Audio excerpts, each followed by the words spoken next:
اللہ اکبر اللہ اکبر۔ بسم اللہ الرحمن الرحیم۔ اللہم صلی علی محمد وعلی آل محمد۔ رب اشرح لی صدری ویسر لی امری واحلل عقدۃ من لسانی یفقہوا قولی۔ اللہم آرنا الحق حقا وارزقنا اتباعہ وآرنا الباطل باطلا وارزقنا اجتنابہ۔ السلام علیکم ورحمۃ اللہ تعالیٰ سسٹرز۔ آج انشاءاللہ ہم سورہ آل عمران کی آیت نمبر 7 سے آنورڈ اسٹڈی کریں گے، اور آج کے لیکچر میں ہم پڑھیں گے کہ قرآن کریم میں دو قسم کی آیات ہیں، ایک ہے محکمات اور دوسری ہیں متشابہات، اور اس کے ساتھ ہی ساتھ ہم ایک دعا بھی سیکھیں گے جو کہ انسان کو کجروی سے بچاتی ہے، یعنی انسان کے دل کو ٹیڑھا ہونے سے بچاتی ہے، انسان کو ہدایت پہ قائم رکھتی ہے۔ تو یہ جو ہے وہ ہمارے آج کے جو ہے وہ ٹاپکس ہوں گے۔ تو آئیے آج کے لیکچر کو باقاعدہ سٹارٹ کرتے ہیں۔ اعوذ باللہ من الشیطان الرجیم، بسم اللہ الرحمن الرحیم۔ هو الذی انزل علیک الکتاب، وہی ہے جس نے آپ پر اتاری ہے کتاب۔ نبی صلی اللہ علیہ وآلہ وسلم سے خطاب ہے ڈائریکٹلی۔ منہ آیات محکمات، کہ جس میں آیات ہیں محکمات۔ محکمات آیات ہوتی ہیں جنہیں کہا جائے ام الکتاب، یعنی کتاب کی اصل۔ جیسے آپ سادہ لفظوں میں آپ کو سمجھاؤں، جس میں بتایا گیا ڈوز اینڈ ڈونٹس، یعنی کیا کرنا ہے اور کیا نہیں کرنا، فرائض اور واجبات، یعنی جو قرآن کا جو مین جو ہے نا مقصد ہے، وہ جو محکمات آیات ہے نا ان کے اندر ہے۔ محکمات کا ورڈ محکم سے نکلا ہے، حکم سے، یعنی جن کے اندر جو ہے نا وہ صاف اور واضح بات آئی ہے، کوئی جو ہے اس میں کنفیوژن نہیں ہے، کسی کو سمجھنے میں یہ نہیں ہوگا کہ اس میں کیا بات آ رہی ہے، اس میں کیا اس کا مطلب کیا ہے، اس چیز کا ایسا کچھ نہیں ہوگا، وہ کلیئر کٹ آیات ہوں گی، ٹھیک ہے۔ تو ایک تو وہ آیات ہے، اور پھر ان کے بارے میں کیا رہا ہے، ہن ام الکتابی، وہ جو ہے وہ اصل کتاب ہے، ٹھیک ہے۔ ام الکتاب یعنی اصل کتاب، کتاب کی جو جڑ ہے وہ کیا ہے، محکمات ہیں۔ اور پھر دوسری قسم بتائی جائے گی، وہ کون سی ہیں، ذرا وہ پڑھتے ہیں۔ وَأُخَرُ مُتَشَابِهَاتٌ، اور جو دوسری ہیں وہ متشابہات آیات ہیں، یعنی قرآن کریم میں دو قسم کی آیات آپ کو ملیں گی، ایک محکمات ہوں گی یا پھر متشابہات ہوں گی۔ تو محکمات میں نے آپ کو بتایا ہے کہ جس کے اندر صاف صاف جو ہے وہ احکام ہوں گے، جیسے نماز کا حکم، روزے کا حکم، زکوٰۃ دینے کا حکم، حج کی ادائیگی کا حکم، اچھا جھوٹ سے بچنے کا حکم، غیبت سے بچنے کا حکم، یہ سارے کس کے اندر آ رہے ہیں، محکمات کے اندر آ رہے ہیں، ان کے جن کے اندر کلیئر کٹ بندہ پڑھ کے جو ہے وہ سمجھ جاتا ہے کہ اس کے اندر یہ بات آ رہی ہے۔ اب آ جاتی ہے متشابہات آیات۔ متشابہات جو ہوتی ہیں ان کا یہ مطلب ہے کہ یہ وہ چیزیں ہیں جن کا مفہوم صحیح سے واضح نہیں ہے، ٹھیک ہے۔ جیسے اب کچھ چیزیں ایسی بھی ہیں اس میں کہ جو ہمارے لیے جن کو سمجھنا جو ہے وہ ایک انسانی عقل کے لیے ان چیزوں کو سمجھنا مشکل ہے۔ جیسے آتا ہے نا اللہ کا ہاتھ، اب ہم نے اللہ کا ہاتھ تو نہیں دیکھا ہوا نا کہ کیسا ہے کیسا نہیں ہے۔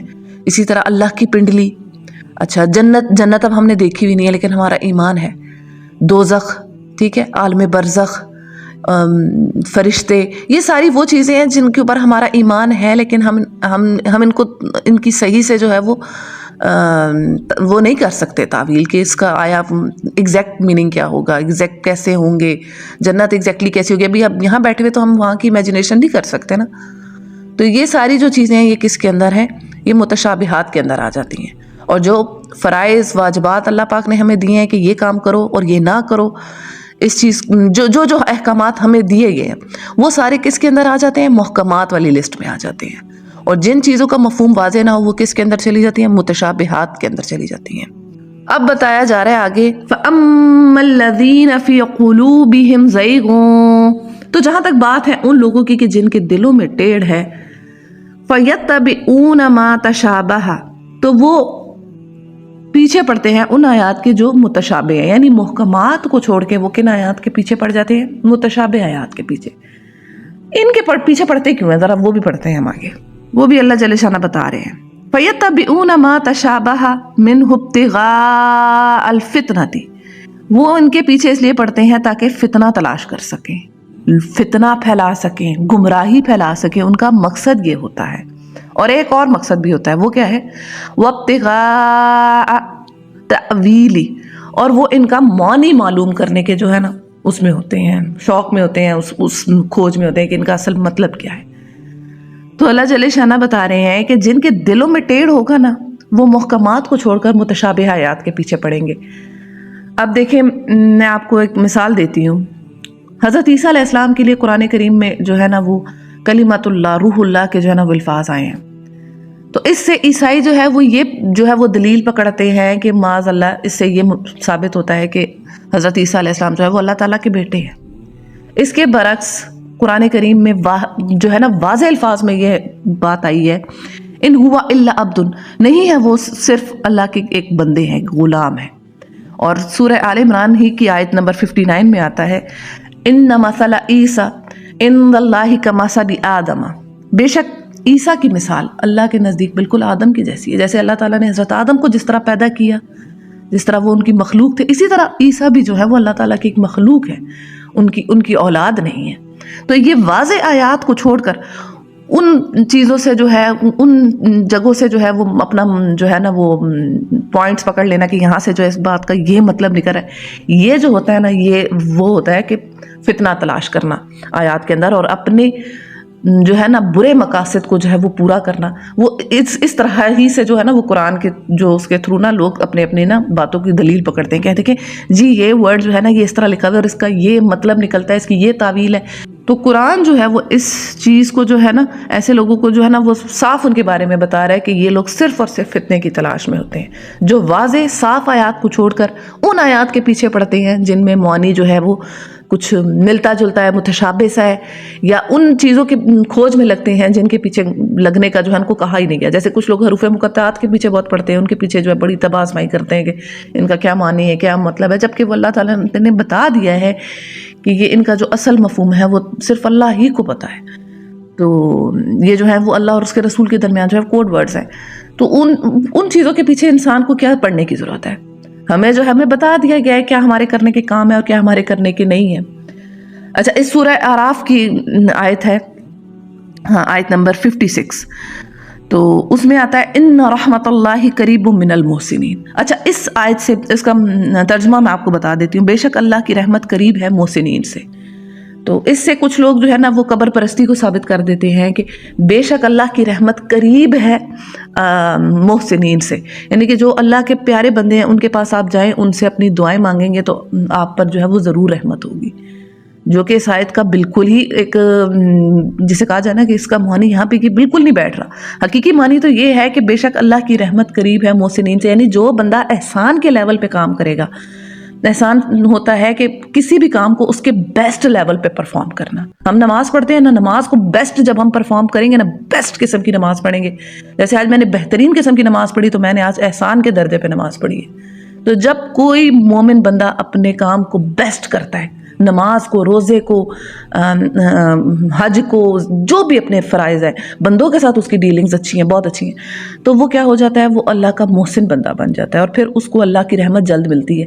یہ اس آیت کا جو ہے وہ واضح مطلب ہے، صاف پتہ چل رہا ہے۔ لیکن وہ کیا کرتے ہیں، وہ اس آیت سے یہ میننگ نکال کے اور قبر پرستی کو ثابت کرتے ہیں اور کہتے ہیں کہ بھائی اس میں تو صاف یہ بات آ رہی ہے کہ اللہ کی جو رحمت ہے وہ قریب ہے محسنین سے، اور اس کا مطلب یہ ہے کہ آپ کو جو ہے وہ قبروں پہ جا کے جو ہے ان کے سامنے اپنی حاجتیں رکھنی چاہیے۔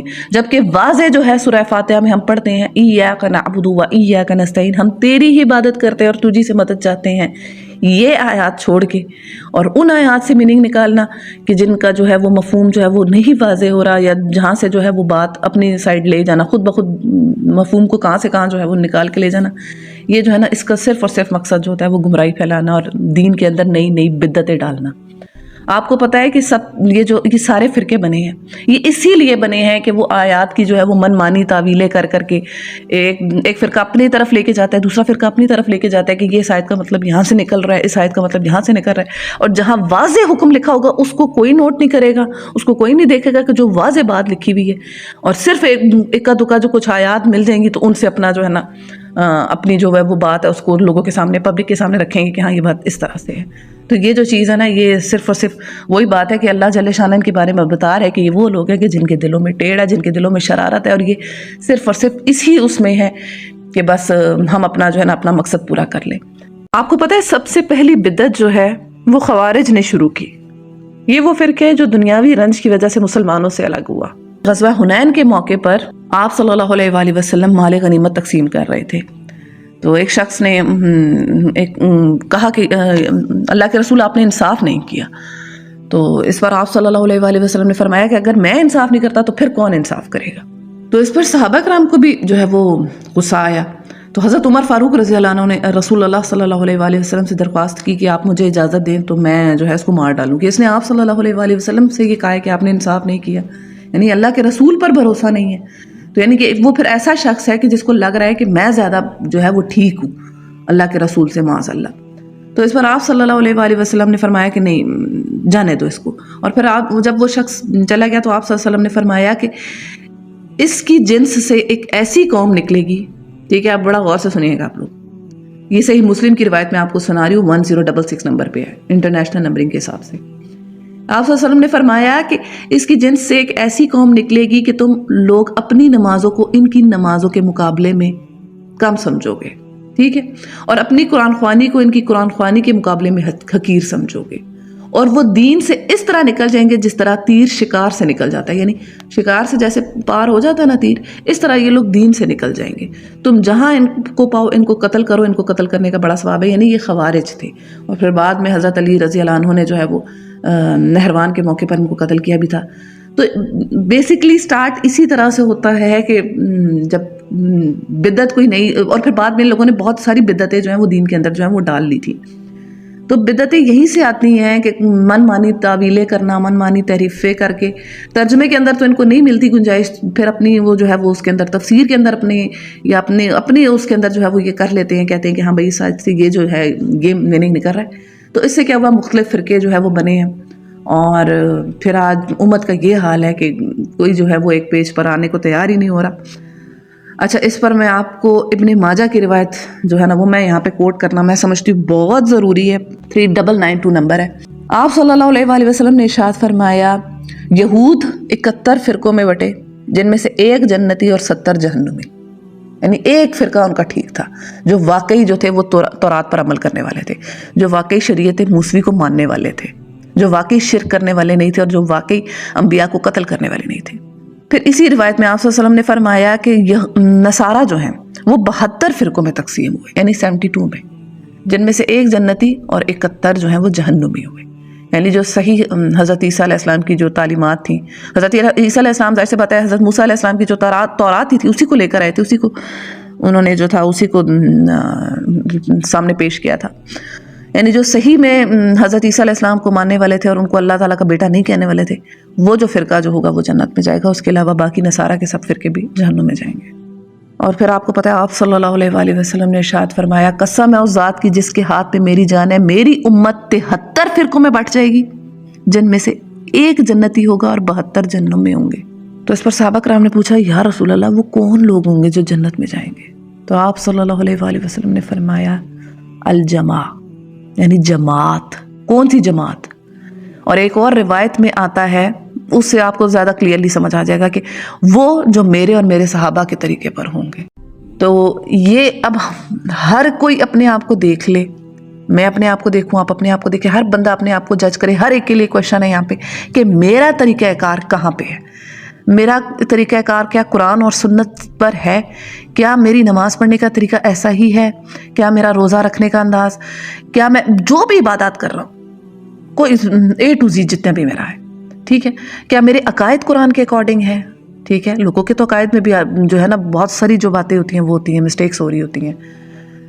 تو یہ اب دیکھ لیں کہ آپ صلی اللہ علیہ وآلہ وسلم ارشاد فرما رہے ہیں کہ وہ جو میرے اور میرے صحابہ کے طریقے پر ہوں گے۔ تو بدعتوں سے بچنا ہے، دین کے اندر نئی نئی خرافات مت ڈالیں، اور اللہ تعالیٰ سے دعا کرے کہ اللہ تو ہمیں سیدھے راستے پہ جو ہے وہ چلا دے، تو ہاتھ پکڑ کے ہمیں سیدھا راستہ دکھا دے، اور اس ساری چیزوں سے جو ہے وہ ہمیں خود بچا لے۔ بے شک یہ جو ہے کہ سارے جال جو ہیں وہ لوگ بچھا رہے ہوتے ہیں، ہر کوئی اپنا اپنا جو ہے وہ اپنی دکان چمکا رہا ہوتا ہے، اور ایسے اتنے خوبصورت انداز، ایسے الفاظ ہوتے ہیں کہ انسان واقعی ان میں چکر جو ہے نا انسان کو آ جائے، سیدھا انسان جو ہے نا وہ چکرا جاتا ہے، وہ کہتے ہیں نہیں یہ بات واقعی ٹھیک کر رہے ہیں، لیکن نہیں، ہمیشہ جو ہے وہ اپنا جو نالج کا سورس ہے وہ قرآن اور حدیث کو رکھیں، انشاءاللہ کبھی بھی آپ گمراہ نہیں ہوں گے اور آپ کو ضرور ہدایت ملے گی۔ تو آگے بڑھتے ہیں، وَمَا يَعْلَمُ تَأْوِيلَهُ إِلَّا اللَّهُ، اور ان کی اصل تعویل تو صرف اور صرف اللہ ہی کو معلوم ہے، یعنی یہ جو جن آیات کے اس میں یہ پیچھے پڑتے ہیں، جن آیات کی کھوج میں ہوتے ہیں، ان کا صرف اور صرف اللہ ہی کو علم ہے، اللہ ہی ان کے بارے میں جانتا ہے، تو ان چیزوں کے پیچھے جو ہے وہ یہ ویسے ہی اپنا جو ہے وہ وقت جو ہے وہ ضائع کر رہے ہوتے ہیں، اور اصل مقصد ہوتا ہے کام کرنا نہیں ہے، تو وہ ان چیزوں میں لگو جہاں سے فائدہ کوئی نہیں ہو رہا۔ اچھا جی، اب آگے آ رہا ہے وَالرَّاسِخُونَ فِي الْعِلْمِ، اور جو لوگ علم میں راسخ ہیں یعنی راسخ العلم ہے۔ تو اچھا یہ راسخ العلم کون لوگ ہوتے ہیں؟ راسخ العلم وہ لوگ ہوتے ہیں، بھلا کیا آپ کے ذہن میں کیا آیا ہوگا کہ بہت بڑے جو ہوتے ہوں گے جن کو بہت زیادہ نالج ہوگا یا بہت بڑے فقیہ یا اس طرح سے ہو سکتے ہیں، بالکل وہ بھی ہو سکتے ہیں۔ ایک بات ہمیشہ ذہن میں رکھیے گا، علم والا بندہ وہ ہے جس کے اندر سب سے زیادہ اللہ کا ڈر ہے، جس کے اندر سب سے زیادہ تقویٰ ہے، جو جتنا اپنے رب سے ڈرتا ہے وہ اتنا بڑا عالم ہے۔ اگر ایک شخص ہے جس کو قرآن کی عربی آتی ہے، گرامر ساری آتی ہے، تجوید بہترین ہے، سب کچھ ہے، حدیث کا علم ہے، فقہ کا علم ہے، سب کچھ ہے، عمل ہے ہی کوئی نہیں، تو وہ عالم تو نہیں ہے۔ پھر وہ جو عالم ہے بے عمل عالم ہے، اس کا کوئی جو علم ہے اس کو فائدہ تو نہیں دیا نا اس نے۔ علم وہی ہے، اس کے برعکس اگر ایک ایسا شخص ہے جس کو تھوڑا بہت کچھ پتا ہے لیکن جو پتا ہے اس پر اس نے عمل کیا ہوا ہے، اس کے عمل میں ہے، اور اس دیکھیں وَالرَّاسِخُونَ فِي الْعِلْمِ، کہ جن کا علم ان کے اندر راسخ ہو چکا ہے۔ راسخ کہاں ہوتا ہے؟ دل میں راسخ ہونا، ان کا علم ان کے دل میں راسخ ہوا ہے، اور پھر اس علم نے عمل کی شکل بھی اختیار کی، پریکٹیکلی وہ علم بھی نظر آیا ہے، صرف اور صرف زبانی ان کو وہ جو ہے وہ یاد نہیں ہے کہ چیزیں کہ ہاں بھائی ہم نے اتنا علم حاصل کر لیا، انہوں نے اس کے مطابق عمل بھی کیا ہے۔ تو عالم وہی ہے کہ جس کے اندر سب سے زیادہ اللہ کا خوف ہے، اللہ کا تقویٰ ہے، اللہ سے ڈر رہا ہے، پھونک پھونک کے قدم رکھ رہا ہے، اور جو اس کے پاس علم ہے اس کے مطابق وہ عمل کر بھی رہا ہے۔ تو یہ جو ہے یہ اصل نشانی ہوتی ہے راسخ فی العلم لوگوں کی، کہ ان کا جو علم ہے ان کے دل کے اندر اترتا ہے اور پریکٹیکلی نظر بھی آتا ہے۔ اللہ پاک ہم سب کو ان لوگوں میں سے کرے، اللہم اجعلنا منہم۔ تو اچھا میں اس پر آپ کو بتاتی ہوں، سنن نسائی کی روایت آتی ہے 5444 نمبر پہ کہ آپ صلی اللہ علیہ وآلہ وسلم نے 4 چیزوں سے پناہ مانگی ہے۔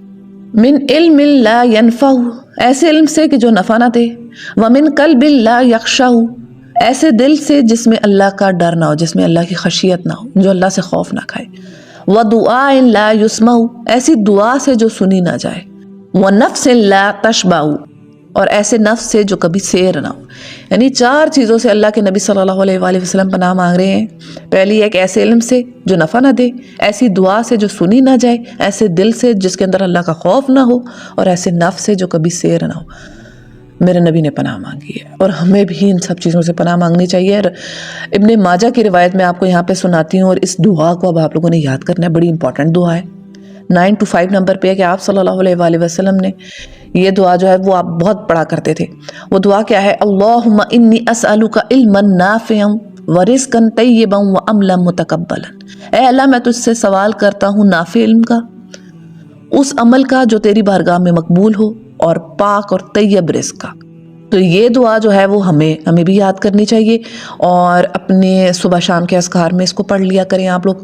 اور نماز میں جب آپ دعا کرتے ہیں تو اپنی جو دعائیں ہیں نا آپ کی، ان کے اندر اس دعا کو بھی لکھ لیں، ایک چھوٹا سا اپنا چارٹ بنا لیں، ساری دعائیں لکھ کے سامنے کسی جگہ لگا لیں، تاکہ جو ہے وہ ایز اے ریمائنڈر آپ کے سامنے رکھ کریں۔ اور یہ بڑی پیاری دعا ہے، اس دعا کو بالکل مس نہ کیجیے گا، فوراً سے آپ نے اس دعا کو یاد کر لینا، اس کا اسکرین شاٹ لے لیں، اور اپنے جو ہے اس کو ڈیلی روٹین کے اندر اس کو شامل کریں۔ یہ بہت ساری چیزیں دے رہی ہے، نافع علم دے رہی ہے، عمل دے رہی ہے جو مقبول ہوگا اللہ کی بارگاہ میں، اور اس کے ساتھ ساتھ پاکیزہ رزق بھی دے رہی ہے۔ پاکیزہ رزق جو ہے نا وہ آج کل کے دور میں کہتی ہوں واقعی اللہ ہی کی دین سے مل سکتا ہے، ورنہ آج کل کے حالات ایسے نہیں ہیں۔ اچھا جی، تو راسخ العلم لوگوں کے بارے میں اب آپ کو جو ہے وہ سمجھ آ گئی ہے کہ یہ وہ لوگ ہیں جن کا علم جو ہے ان کے عمل میں نظر آتا ہے، اور وہ اللہ سے بہت زیادہ ڈرتے ہیں، بہت زیادہ اللہ سے جو ہے وہ خشیت رکھتے ہیں، اور واقعی ان کے اندر جو ہے وہ خوف ہے، اللہ کا خوف ہوتا ہے۔ اچھا جی، اب جو راسخ فی العلم ہے ان کا کیا کہنا ہے ان آیات کے بارے میں، یہ جو متشابہ آیات ہوتی ہیں. وَالرَّاسِخُونَ فِي الْعِلْمِ يَقُولُونَ آمَنَّا بِهِ، وہ کہتے ہیں کہ ہم اس پر ایمان لائے ہیں، یعنی ان آیات کے بارے میں کہتے ہیں. کُلٌّ مِّنْ عِندِ رَبِّنَا، یہ سب ہمارے رب کی طرف سے ہیں، یعنی یہ جتنی بھی آیات ہیں ہمارے رب کی طرف سے ہیں. جو متشابہ آیات کے بارے میں جن کا ان کو سمجھ نہیں آ رہی ہوتی تو وہ بھی یہ کہہ دیتے ہیں کہ ہمارے رب کی طرف سے، ہمارا ان پر ایمان ہے. بس اس کی یہ ہے کہ وہ ایکسٹرا کھوج جو ہے نا اس کے چکر میں وہ نہیں لگتے. وَمَا يَذَّكَّرُ إِلَّا أُولُو الْأَلْبَابِ، اور نہیں نصیحت پکڑتے مگر صرف عقل والے. عقل والے بندے کوئی بات سمجھ آئے گی، جس کے اندر عقل نہیں ہے وہ لگا رہے گا، وہ اپنی شرارتوں میں لگا رہے گا. جو سیانا بندہ ہوگا نا اس کو پتا ہوگا یہ کام نہیں کرنا، اس کام سے کوئی فائدہ نہیں ہے مجھے، تو وہ چھوڑ دے گا. اور جو ہوگا بے وقوف سا آدمی نا، جس کے اندر ہوگا عقل نہیں ہوگی اور جس کو اپنی آخرت کی فکر نہیں ہوگی، یہ کہنا چاہیے، وہ پھر ایسی آیات اور ایسے انہی کاموں کے پیچھے جو ہے وہ اپنی زندگیاں لگا دیتے ہیں. ربنا لا تزغ قلوبنا بعد اذ ہدیتنا وہب لنا من لدنک رحمہ انک انت الوہاب. اے رب ہمارے نہ پھیر ہمارے دلوں کو جبکہ تو نے ہمیں ہدایت دے دی ہے، اور عنایت کر ہم کو اپنی طرف سے رحمت، بے شک تو ہی سب کچھ عطا کرنے والا ہے. صحیح مسلم کی روایت میں آتا ہے 7040 نمبر پہ. آپ نے اس روایت کو بڑے غور سے سننا ہے کیونکہ بڑی چونکا دینے والی ہے. ایک شخص آپ صلی اللہ علیہ وآلہ وسلم کے لیے کتابت کیا کرتا تھا، یعنی وہی لکھا کرتا تھا، لکھنے کا کام کیا کرتا تھا، اور پھر وہ بھاگ گیا مسلمانوں سے اور جا کے نصارہ میں جو ہے وہ شامل ہو گیا. اور انہوں نے اس کو بڑا پروٹوکول دیا اور کہنے لگے کہ یہی تھا جو محمد کے لیے جو ہے وہ کتابت کیا کرتا تھا. تو جب وہ شخص فوت ہوا تو انہوں نے اس کو قبر میں ڈالا، مٹی کے اندر ڈالا، تو مٹی نے جو ہے نا اس کو باہر پھینک دیا. انہوں نے دوبارہ اس کے لیے قبر کھودی اور دوبارہ اس کو ڈالا، دوبارہ زمین نے اس کو باہر پھینک دیا. انہوں نے تیسری بار ایسا کیا اور تیسری بار بھی جب اس کو زمین میں ڈالا تو زمین نے پھر اس کو باہر پھینک دیا. پھر انہوں نے اس کو ایسے ہی وہاں پہ پھینکا چھوڑ دیا، یعنی وہ شخص مرتد ہوا تھا. رسول اللہ صلی اللہ علیہ وآلہ وسلم کی کمپنی میں رہا، آپ صلی اللہ علیہ وآلہ وسلم کے ساتھ اٹھا بیٹھا، وہی لکھتا رہا، لیکن وہی بات ہے کہ خاتمہ جو ہے وہ ایمان پہ نہ ہوا، خاتمہ کفر پر ہوا، اور اس طرح سے جو ہے وہ رسوائی کی موت ملی. تو یہ ہم سب کے لیے بہت بڑا لیسن ہے. ہدایت ملنا اور ہدایت پر ثابت قدم رہنا، اس کے لیے اللہ سے دعا کیا کریں. ام سلمہ رضی اللہ عنہ جو ہے وہ بتاتی ہیں کہ آپ صلی اللہ علیہ وآلہ وسلم اکثر جو ایک دعا کیا کرتے تھے وہ یہ دعا تھی، یا مقلب القلوب ثبت قلبی علی دینک، اے دلوں کو پھیرنے والے میرے دل کو اپنے دین پر ثابت قدم کر دے. تو وہ کہتی ہے کہ میں نے آپ صلی اللہ علیہ وآلہ وسلم سے فرمایا کہ آپ اکثر یہ دعا کرتے ہیں، کیوں کرتے ہیں آپ یہ دعا نا؟ تو اس پر آپ صلی اللہ علیہ وآلہ وسلم نے ارشاد فرمایا کہ انسان کا دل اللہ کی انگلیوں میں سے 2 انگلیوں کے درمیان ہے. یعنی انسان کا جو دل ہوتا ہے وہ اللہ کی 2 انگلیوں کے درمیان ہے، اور اللہ جس طرف چاہتا ہے اس کو پھیر دیتا ہے. تو انسان کو ہر وقت اللہ تعالیٰ سے یہی دعا کرتے رہنا چاہیے کہ اللہ میرے دل کو ٹیڑھ سے بچا، میرے دل کو کج روی سے بچا، میرے دل کو اپنے دین پر ثابت قدم کر دے. کیونکہ کوئی پتہ نہیں ہے کہ ہم کنفرم نہیں ہے کہ اگر ہم کسی کی کمپنی میں رہ رہے ہیں تو ہمارا خاتمہ بھی انہی لوگوں کے ساتھ ہوگا. الرجال بن انفوا کا میں آپ کو واقعہ سناتی ہوں کہ یہ شخص اتنا اس کے بارے میں کہتا تھا کہ مطلب یہ لوگ اس کی نا زہد اور تقوی کی جو ہے مثالیں دیا کرتے تھے، اور یہ آپ صلی اللہ علیہ وآلہ وسلم کے ساتھ مطلب رہا کرتا تھا. ایک بار آپ صلی اللہ علیہ وسلم بیٹھے ہوئے تھے اور صحابہ سب بیٹھے ہوئے تھے، تو آپ صلی اللہ علیہ وسلم نے ارشاد فرمایا، حضرت ابو ہریرہ رضی اللہ عنہ روایت کرتے ہیں کہ نبی کریم صلی اللہ علیہ وآلہ وسلم نے ارشاد فرمایا کہ تم میں ایک ایسا شخص ہے جس کا ایک دانت دوزخ میں احد پہاڑ کے برابر ہوگا. یہ بات سن کے صحابہ کرام جو تھے نا وہ لرز گئے. یعنی آپ صلی اللہ علیہ وسلم صحابہ کی جماعت میں ایک شخص کو کہہ رہے ہیں، وہ بھی انہی میں بیٹھے ہوئے تھے، یہ الرجال بن انفوا. تو حضرت ابو ہریرہ رضی اللہ عنہ کہتے ہیں مجھے رسول اللہ کا یہ جو فرمان ہے یہ یاد تھا. اب باقی سارے جتنے بھی اس گیدرنگ میں جتنے لوگ تھے وہ جب وقت گزرتا گیا تو وہ فوت ہوتے گئے اور سب کا خاتمہ جو ہے وہ ایمان پہ ہوتا گیا. کہتے ہیں ایک میں بچ گیا اور ایک وہ شخص بچ گیا، الرجال بن انفوا. تو کہتے ہیں مجھے اپنے پہ ہوتا تھا کہ کہیں میرے اوپر تو یہ نہیں ہے، کیونکہ رسول اللہ کا فرمان تو جھوٹ نہیں ہو سکتا، بات تو ہوگی، سچ ثابت ہوگی، یا میں ہوں یا یہ ہے، کیونکہ اب ہم اس ساری مجلس میں جتنے لوگ تھے ان میں سے اب ہم 2 ہی بچے ہیں، باقی سارے جو ہیں وہ ایمان پر فوت ہو چکے ہیں.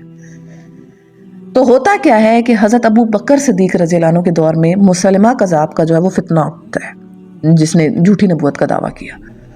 تو حضرت ابو بکر صدیق اس شخص کو الرجال بن انفوا کو بھیجتے ہیں مسلمانوں کا ایلچی کے طور پہ کہ جا کر اس کو جو ہے وہ اس کو سمجھائے اور اسے کہیں کہ وہ باز آ جائے اپنی حرکتوں سے. یہ شخص اب ادھر جاتا ہے تو مسلمہ کذاب جو ہے نا وہ اس کو سونا اور مال وغیرہ کی لالچ دیتا ہے اور اپنے ساتھ لگا لیتا ہے اور یہ شخص اس کے ساتھ ہو جاتا ہے. اور جب یہ شخص مسلمہ کذاب کے ساتھ ہوتا ہے تو یہ جو فتنہ تھا یہ مسلمان جو تھا نا مسلمہ کذاب کے فتنے سے بھی بڑا فتنہ جو ہے وہ ثابت ہوا، کیونکہ بہت سے لوگ اس کو مانتے تھے کہ یہ تو بڑا ایماندار شخص ہے اور بڑا نیکوکار شخص ہے، تو اس کے فتنے نے مسلمہ کذاب سے زیادہ جو ہے وہ نقصان پہنچایا. تو پھر ہوا کیا کہ جب جنگ یمامہ ہوئی مسلمہ کذاب بھی مارا گیا، ساتھ میں یہ شخص بھی مارا گیا. تو کہتے ہیں کہ جب حضرت ابو ہریرہ رضی اللہ عنہ کو یہ خبر ملی تو انہوں نے سجدہ شکر ادا کیا کہ نجات جو ہے وہ ان کے حصے میں آئی ہے. تو یہ ساری چیز بتانے کا مقصد یہ ہے کہ کوئی بھی ہم میں سے بھی جو ہے نا وہ ہر وقت یہ نہ اپنے آپ کو سمجھے کہ میرے لیے جو ہے وہ بس سیف ہے، میں ہر طرح سے سیف ہوں. نہیں، ہر وقت اپنے رب کے آگے عاجزی سے جو ہے وہ گڑ گڑا کے یہ دعا مانگتے رہیں کہ یا اللہ ہمیں بچا لے. کیونکہ دیکھیں الرجال بن انفوا یہ جو شخص تھا یہ رسول اللہ صلی اللہ علیہ وآلہ وسلم کے ساتھ ہوا کرتا تھا، مسلمانوں میں اٹھتا بیٹھتا سب کچھ، کسی کو پتہ بھی نہیں تھا کہ یہ ایسا بھی اس سے جو ہے نا اس کا اینڈ جو ہے وہ ایسا ہوگا، اس کا ایمان اس طرح سے ختم ہوگا. تو یہ اب ہم سب کے لیے جو ہے نا وہ ان ساری چیزوں میں لیسن ہے کہ ہر وقت ڈرتے رہیں اور پھونک پھونک کے قدم رکھیں اور اللہ تعالیٰ سے اچھا گمان رکھیں کہ یا اللہ تو میرے ساتھ اچھا معاملہ کرے گا. گمان اچھا رکھنا ہے لیکن اللہ تعالیٰ سے ڈرنا ہے، ڈر کے زندگی گزارنی ہے اور ہر وقت اللہ تعالیٰ سے یہ دعا مانگتے رہیں کہ یا اللہ تو ہمیں اپنے ان بندوں میں شامل کر جو تیرے ہدایت یافتہ بندے ہیں، جن سے تو راضی ہوا ہے، جن پر تو نے انعام کیا ہے. سورہ فاتحہ 5 وقت کی نمازوں میں ہم پڑھتے ہیں. جب ہم یہ پڑھتے ہیں نا صراط الذین انعمت علیہم غیر المغضوب، ان لوگوں کے راستے پر چلا جن پر تیرا انعام ہوا، نہ کہ ان پر کہ جن پر تو غضبناک ہوا یا جو گمراہ ہوئے. تو جب ان آیات پر آیا کرے نا تو ایکسٹرا فوکس کے ساتھ پڑھے. بے شک اللہ اپنے بندے کی دعا سنتا ہے اور وہ کوئی ایسی چیز ہے ہی نہیں کہ اللہ جو ہے وہ بندے کی دعا سنے ہی نہ. بے شک اللہ پاک اس ہی انتظار میں ہوتا ہے کہ میرا بندہ مجھ سے کب مانگے گا اور میں اس کو نوازوں گا. اور ہدایت تو وہ چیز ہے کہ اللہ کہتا ہے کہ میں فوراً سے دیتا ہوں، یہ دعا تو لازماً قبول ہوتی ہے. اور آج کے لیکچر کی آخری آیت بھی ہم پڑھ لیتے ہیں. ربنا انک جامع الناس، اے ہمارے رب بے شک تو جمع کرنے والا ہے تمام لوگوں کو، لیوم لا ریب فی، اس دن جس کے آنے میں کوئی شک نہیں ہے. ان اللہ لا یخلف المیعاد، بے شک تو اپنے وعدے کے خلاف نہیں کرتا. یعنی اللہ پاک جو ہے، اللہ پاک سے بندہ کہہ رہا ہے کہ تو ہم سب کو اس دن جمع کرے گا جس دن کے آنے میں کوئی شک نہیں ہے اور بے شک تو اپنے وعدے کے خلاف نہیں کرتا. تو اس دن نے تو آنا ہے، تو اس دن کے آنے سے پہلے پہلے ہم سب کو اس دن کی تیاری کرنی ہے. اس دعا کو بھی یاد کر لیں اور یا مقلب القلوب ثبت قلبی علی دینک، اس کو بھی اپنے اذکار میں شامل کریں. اور اللہم انی اسألک علما نافعا ورزقا طیبا وعملا متقبلا، یہ دعا بھی یاد کر لیں. چھوٹی چھوٹی دعائیں ہیں، کوئی مشکل نہیں ہے ان میں. آپ لوگ ایک دفعہ نیت بنائیں گے تو خود بخود جو ہے نا وہ کام آسان ہو جائے گا. سیریسلی آپ کو بتا رہی ہوں. اور باقی بس اب یہی ہے کہ اللہ تعالیٰ سے دعا کرتے ہیں کہ اللہ تعالیٰ ہم پر اپنا رحم کرے، اللہ اپنا ہاتھ دے دے ہم پہ، اللہ اپنے فضل کا ہاتھ ہم پہ رکھے اور اللہ پاک اپنے رحم سے جو ہے نا وہ ہمیں ہر طرح کے شر سے اور ہر طرح کے فتنے سے اور ہر طرح کی گمراہی اور ہر طرح کی بدعت سے بچا لے. اللہ تعالیٰ آپ سب کا حامی و ناصر و دعاؤں میں یاد رکھا کریں.